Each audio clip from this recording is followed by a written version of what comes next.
बच्चों, आज हम क्लास सेकंड में विज्ञान में लेसन 4 पढ़ेंगे। आप सभी ने अपनी किताब खोल ली होगी। पार्ट 4 जिसका शीर्षक है पौधों की उपयोगिता। हमें प्रतिदिन पौधों से प्राप्त अनेक वस्तुओं की आवश्यकता होती है। पौधों का उपयोग हम प्रतिदिन किसी न किसी रूप में अवश्य करते हैं। पौधों से हमें अनेक लाभ हैं। बच्चों, पौधों से हमें कई प्रकार की भोज्य सामग्री प्राप्त होती है और हम प्रतिदिन इनका उपयोग करते हैं। सब बच्चे यहाँ पे अंगुली रखेंगे। पौधों से भोजन। हमें पौधों से कौन कौन से भोजन प्राप्त होते हैं उनके बारे में हम पढ़ेंगे। पौधों से हम विभिन्न प्रकार के भोजन प्राप्त करते हैं। हमारे भोजन का अधिकांश भाग हमें पौधों से मिलता है। बच्चों, भोजन का अधिकांश भाग हमें पौधों से प्राप्त होता है। सब बच्चे यहाँ पे अंगुली रखेंगे। फल और मेवे। हमें गुद्देदार रसदार फल तथा सूखे मेवे पौधों से मिलते हैं। अंगूर, संतरा, आम, सेब, केला तथा अमरूद आदि फल हैं। किशमिश, बादाम, अखरोट एवं नारियल आदि सूखे मेवे हैं। बच्चों, पौधों से हमें फल जैसे अंगूर, संतरा, आम, सेब, केला तथा अमरूद आदि प्राप्त होते हैं। सूखे मेवे जैसे किशमिश, बादाम, अखरोट, काजू, नारियल आदि प्राप्त होते हैं। जैसे बच्चों देखो, ये अंगूर है, ये सेब है, ये क्या है? फल है। ये नारियल क्या है? सूखे मेवे में आता है। अब दूसरा नंबर है अनाज व दालें। सब बच्चे अंगुली चलाएंगे मेरे साथ किताबों में। कुछ पौधों के बीजों को हम भोजन के रूप में खाते हैं। ये बीज अनाज तथा दालें कहलाते हैं। गेहूँ, चावल, मक्का तथा बाजरा आदि अनाज है। अरहर, चना, उड़द तथा मसूर आदि दालें हैं। ये देखो बच्चों, ये गेहूँ, चावल, बाजरा ये क्या है? अनाज में आते हैं। बच्चों, पौधों से हमें अनाज जैसे गेहूँ, मक्का, बाजरा, ज्वार आदि प्राप्त होते हैं। और तथा दालों से हमें क्या क्या प्राप्त होते हैं? जैसे उड़द, मूंग, अरहर, चना आदि प्राप्त होते हैं। सब बच्चे अब आगे पेज पलटेंगे। अब सब बच्चे यहाँ पे अंगुली रखेंगे।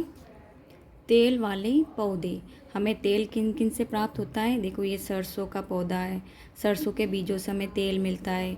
नारियल जिनके अंदर का जो हिस्सा होता है उससे भी हमें तेल मिलता है। ये सूरजमुखी है ना। सब बच्चे यहाँ पे अंगुली रखेंगे। कुछ पौधों के बीजों से हमें तेल मिलता है। नारियल, मूंगफली, सूरजमुखी तथा सरसों आदि के पौधे के बीजों को पेरने पर तेल मिलता है। ये तेल भोजन पकाने में, शरीर एवं बालों में लगाने तथा साबुन बनाने के काम आता है। बच्चों, नारियल, मूंगफली, सूरजमुखी, सरसों आदि से तेल निकाला जाता है। ये भी हमें पौधों से प्राप्त होते हैं। सब बच्चे यहाँ पे अंगुली रखेंगे। सब्जियाँ। विभिन्न पौधों के अलग अलग भागों को सब्जी के रूप में खाया जाता है। बच्चों, हम अलग अलग प्रकार की सब्जियां खाते हैं जो पौधों के किसी न किसी भाग से प्राप्त होती हैं। पौधों की जड़, तने, पत्तियों तथा फल अर्थात सभी अंगों से हमें सब्जियां प्राप्त होती हैं। सब बच्चे यहाँ पे अंगुली रखेंगे। जड़ों से प्राप्त सब्जियाँ। अब हमें जड़ों से कौन कौन सी सब्जियाँ प्राप्त होती हैं? जैसे गाजर, मूली, चुकंदर, ये क्या है? जड़ें हैं।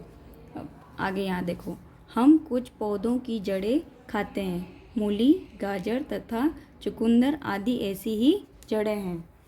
बच्चों, मूली, गाजर, चुकंदर आदि सभी जड़ें हैं जो हम भोजन के रूप में ग्रहण करते हैं। सब बच्चे यहाँ पे अंगुली रखेंगे। तनों से प्राप्त सब्जियाँ। अब हमें तनों से कौन कौन सी सब्जी प्राप्त होती हैं? जैसे अदरक, आलू, प्याज, ये सब क्या है? तने हैं। कुछ पौधों के तनों को सब्जियों के रूप में खाया जाता है। अदरक, आलू तथा प्याज आदि ऐसे ही तने हैं। अब सब बच्चे यहाँ पे उंगली रखेंगे। पत्तों से प्राप्त सब्जियाँ। अब हमें पत्तों से कौन कौन सी सब्जी प्राप्त होती हैं? जैसे देखो धनिया, बंद गोभी, जिसे हम पत्ता गोभी भी बोलते हैं, और पालक, ये हमें पत्तियों से प्राप्त होती हैं। कुछ पौधों की पत्तियाँ सब्जियों के रूप में खाई जाती हैं। बंद गोभी, जिन्हें हम पत्ता गोभी भी बोलते हैं, सरसों, पालक एवं धनिया आदि ऐसी ही पत्तियाँ हैं जिन्हें हम खाते हैं, सब्जी के रूप में खाते हैं। सब बच्चे देखो आगे, फलों से प्राप्त सब्जियां। अब हम कुछ फल ऐसे होते हैं जो सब्जियों के रूप में भी खाते हैं। कुछ जैसे देखो बैंगन, खीरा, टमाटर, लौकी, ये क्या है? सब फल हैं, इन्हें हम सब्जी के रूप में खाते हैं। कुछ पौधों के फलों को सब्जियों के रूप में खाया जाता है। बैंगन, खीरा, टमाटर तथा लौकी आदि ऐसे ही फल हैं। सब बच्चे यहाँ पे अंगुली रखेंगे।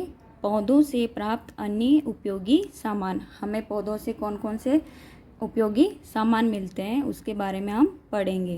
पौधों से हमें भोजन के अतिरिक्त अन्य कई सामान प्राप्त होते हैं। पहला है दवाइयाँ। अब हमें पौधों से कौन कौन से सामान मिलते हैं? सबसे पहले क्या है? दवाइयाँ। कुछ पौधों से हमें दवाइयाँ प्राप्त होती हैं। जैसे देखो ये नीम, तुलसी सबके घरों के अंदर होगी, है ना। इनसे हम क्या बनाते हैं? दवाई बनाते हैं और दवाई के रूप में काम लेते हैं। आगे देखो, कुनेन तथा पेनिसिलिन हमें पौधों से मिलती हैं। तुलसी, यूकेलिप्टस तथा नीम आदि पेड़ों से भी हमें दवाइयाँ मिलती हैं। ये हम नीम, तुलसी, इनका उपयोग हम दवाई के रूप में करते हैं। दूसरा है पेय पदार्थ, जिन्हें हम पीते हैं। सब बच्चे यहाँ पे उंगली रखेंगे। हम विभिन्न प्रकार के पेय पदार्थ जिन्हें हम पीते हैं उन्हें पेय पदार्थ कहते हैं। जैसे चाय, सभी पीते हैं चाय अपने घरों में। कॉफ़ी, विभिन्न फलों का जूस आदि पौधों की पत्तियों, फलों व बीजों से प्राप्त होते हैं। देखो चाय हमें पत्तियों से बनाई जाती हैं। कॉफ़ी जो पौधों के बीज होते हैं उनको पीसकर कॉफ़ी पाउडर बनाया जाता है, और फलों का जूस निकालकर हम पीने में काम लेते हैं। अब सब बच्चे आगे पेज पलटेंगे। सब बच्चे लकड़ी के ऊपर यहाँ अंगुली चलाएंगे। तीसरा है लकड़ी। पौधों से हमें इमारती लकड़ी मिलती है। इस लकड़ी का उपयोग हम फर्नीचर बनाने में करते हैं। बच्चों, हमें आम, शीशम, सागवान, इनकी लकड़ी से हम क्या करते हैं? फर्नीचर बनाने में काम लेते हैं। जैसे दरवाजे, कुर्सी, सिंदूक, खिलौने, लकड़ी के खिलौने आदि बनाने में काम आती है। फर्नीचर के लिए लकड़ी हमें आम, शीशम तथा सागौन आदि वृक्षों से मिलती हैं। ग्रामीण क्षेत्रों में, मतलब जो गांव के लोग लकड़ी का उपयोग किस काम में करते हैं? ग्रामीण क्षेत्रों में लकड़ी का उपयोग ईंधन के रूप में भी होता है। जो गांव के लोग होते हैं वो लकड़ी को जलाने में काम लेते हैं। चौथा है कुछ अन्य उपयोगी वस्तुएं। पौधों से हमें दूसरी अनेक उपयोगी वस्तुएं प्राप्त होती हैं। वृक्षों की छाल तथा बांस से कागज मिलता है। जो ये मोटे मोटे वृक्ष होते हैं, पेड़ होते हैं, इनके जो बड़े बड़े मोटे मोटे छाल होते हैं, जिन्हें हम छिलके बोलते हैं, इनकी छाल से हम क्या बनाते हैं? गोंद बनाते हैं। पौधों से हमें दूसरी अनेक उपयोगी वस्तुएं प्राप्त होती हैं। वृक्षों की छाल तथा बांस से कागज मिलता है। रबड़ के वृक्ष से हमें रबड़ मिलती है तथा बबूल आदि के वृक्षों से हमें गोंद मिलता है। बच्चों देखो, जैसे ये बांस है, इससे हम क्या बनाते हैं? कागज बनाते हैं। ये वृक्ष है, इसमें यहाँ पे कटोरा बांध दिया जाता है और फिर यहाँ से वाइट कलर का कुछ पदार्थ निकलता है, उससे हम गोंद के इससे हम रबड़ बनाते हैं। और कुछ बबूल ऐसे होते हैं, बबूल के पौधे, जिससे हमें गोंद मिलती है। 5वां है रेशे। कुछ पौधों से हमें रेशे मिलते हैं, जैसे कपास, पटसन, नारियल एवं जूट आदि के रेशों से कपड़े, रस्सियाँ, बोरियां एवं गलीचे इत्यादि बनाए जाते हैं। कुछ रेशे ऐसे होते हैं जिनसे हम कुछ चीज़ें बनाते हैं, जैसे देखो ये नारियल का, इनके ऊपर का जो हिस्सा होता है, इससे हम रस्सियाँ बनाते हैं, पायदान बनाते हैं। और कपास से हम ऊनी वस्त्र और कपड़े बनाते हैं। ये बांस से जूट है, जिन्हें परसन से हम बोरियां बनाते हैं। सब बच्चे यहाँ पे उंगली रखेंगे। पौधों से हमें फूल भी प्राप्त होते हैं। पौधों से हमें फूल प्राप्त होते हैं, जैसे देखो गुलाब का, चमेली का, है ना, और कई फूल प्राप्त होते हैं। इनसे हम क्या बनाते हैं? इत्र बनाते हैं। रंग बिरंगे फूलों से घरों, दफ्तरों तथा दुकानों को सजाया जाता है। ये फूलों से हम क्या करते हैं? दफ्तरों में, घरों में इनको सजाने में काम लेते हैं। कुछ फूल जैसे चमेली एवं गुलाब आदि से इत्र तथा अगरबत्तियां बनाई जाती हैं। गुलाब से, चमेली से, इनसे इत्र व अगरबत्तियां बनाई जाती हैं। शाकाहारी जंतु पौधों की पत्तियों, शाखाओं एवं शाक पौधों को चारे के रूप में खाते हैं। जो शाकाहारी जंतु होते हैं वो पौधों की पत्तियां, शाखाओं और इनको पौधों को चारे के रूप में खाते हैं। पौधों की सूखी पत्तियों व अन्य बेकार भागों से खाद बनाई जाती हैं। पौधे वायु को भी शुद्ध रखते हैं। मृत पौधे मिट्टी के लिए भी उपयोगी हैं। जो सूखी सड़ी गली पत्तियां होती हैं उससे खाद बनाई जाती हैं, और ये खाद हमारे खेतों में काम ली जाती है, जिससे मिट्टी को उपजाऊ बना सकें। ठीक है बच्चों, अब आप इस पार्ट की बैठकर रीडिंग लगाएंगे।